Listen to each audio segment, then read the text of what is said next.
From the fields of New Orleans to the hills of Italy, from the trenches of France to the gates of Germany, they have fought in every major American war for over 2 centuries. They are the 7th Infantry Regiment, the legendary Cottonbalers. Their motto, Volens et potens, willing and able. The 7th Infantry Regiment was first organized in 1808, one of the oldest regular units in the United States Army. Its nickname, Cottonbalers, was born in battle at the Battle of New Orleans in January 1815. Fighting under Major General Andrew Jackson, the 7th took cover behind cotton bales as they repelled a massive British assault. The British were shattered, over 2,000 casualties to the Americans' 71. From that day on, the regiment carried the proud title of Cottonbalers. The 7th Infantry fought in every major campaign of the 19th century, from the Mexican War, where they stormed Chapultepec and Veracruz, to the Civil War, where they fought under the Union flag at Shiloh, Vicksburg, and Chattanooga. By the early 20th century, they had become a hardened professional regiment, ready for whatever challenge came next. That challenge arrived in 1917. When America entered the First World War, the 7th Infantry Regiment joined the 3rd Infantry Division, the Rock of the Marne. They landed in France in the spring of 1918, just as the German army launched its final great offensive. At Château-Thierry, the 7th Infantry fought desperately to halt the enemy advance across the Marne River. Their stand was so resolute that the division earned its immortal nickname, Rock of the Marne. The 7th then advanced through Saint-Mihiel and the Meuse-Argonne, breaking the German lines and pushing to victory.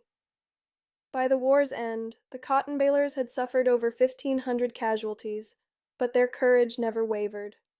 They returned home with new honors and a battle cry that would echo again in another generation's war. The interwar years were a time of change and preparation.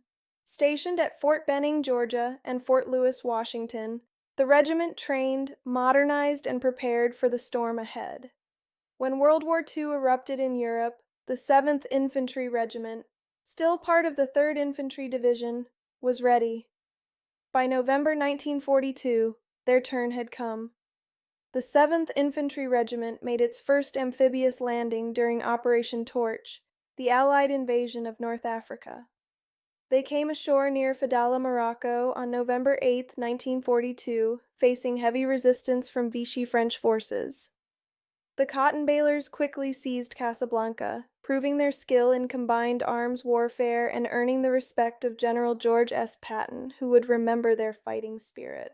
Next came Operation Husky, the invasion of Sicily. The 7th landed near Licata, fought through the rocky hills and valleys, and captured key towns against fierce German and Italian opposition. But it was in Italy that the regiment faced its greatest trial. In January 1944, the Cottonbalers landed at Anzio, part of the daring plan to outflank German defenses and capture Rome. Instead, they found themselves pinned down in a deadly stalemate, bombarded daily, living in mud and terror. For 4 months, the 7th Infantry held their ground under constant artillery fire and counterattacks. When the breakout finally came in May 1944, they surged forward, helping liberate Rome on June 4th. It was a moment of triumph bought with terrible sacrifice. In August 1944, the 7th Infantry took part in Operation Dragoon, the invasion of southern France. They advanced rapidly through the Rhône Valley, liberating town after town and linking up with forces from Normandy. Through the bitter winter of 1944-45, they fought across the Vosges Mountains, then crossed the Rhine River, driving deep into Bavaria.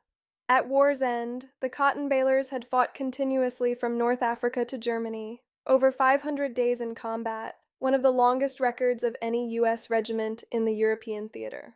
When the guns fell silent in May 1945, the 7th Infantry Regiment had earned its place among America's most storied fighting units.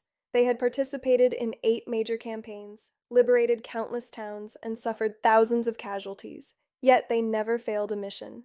Their spirit endured through Korea, Vietnam, and the global war on terror, always living up to their battle cry, willing and able.